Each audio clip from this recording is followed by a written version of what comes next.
خریدار ہی خریدار اس بازار میں سینکڑوں زائر خرید و فروخت میں مصروف تھے، یوں مصروف تھے جیسے علی بابا کے غار کے سامنے لوٹنے میں مصروف ہوں۔ جن میں خریدنے کی استطاعت نہ تھی وہ پھٹی پھٹی آنکھوں سے، گرسنہ نگاہوں سے چیزوں کے ڈھیر کو دیکھ رہے تھے۔ ان کی آنکھوں میں حسرت بھری ہوس کے انبار لگے ہوئے تھے۔ مجھے مکہ معظمہ کی مارکیٹ یاد آ گئی۔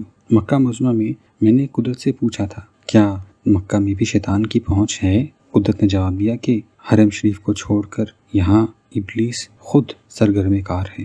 آئیے میں آپ کو دکھاؤں۔ یہ کہہ کر قدرت مجھے مارکیٹ میں لے گئے جو حرم کے باہر بہت ہی قریب بنی ہوئی تھی۔ وہاں بھی چیزوں کی اتنی ہی افراد تھی، خوبصورت، جاذب نظر، کارآمد، سستی چیزیں۔ وہاں پہنچ کر میری آنکھیں پھٹ گئیں، کیونکہ وہاں بھی ہر وہ چیز موجود تھی جسے خریدنے کی زندگی بھر مجھے آرزو تھی، اور میں وہاں جا کر کھو گیا تھا۔ پھر قدرت نے اپنا ہاتھ میرے شانے پر رکھ کر مجھے جھنجھوڑا اور کہا، دیکھ لیا آپ نے؟ اور میں نے محسوس کیا تھا جیسے مارکیٹ کے اوپر خود ابلیس بیٹھا فاتحانہ انداز میں مسکرا رہا ہو۔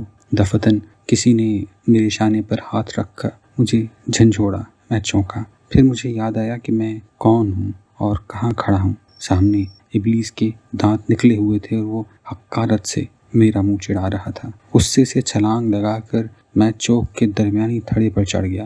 دائیں ہاتھ میں نے مائک کو پکڑ لیا اور بلند آواز چلانے لگا،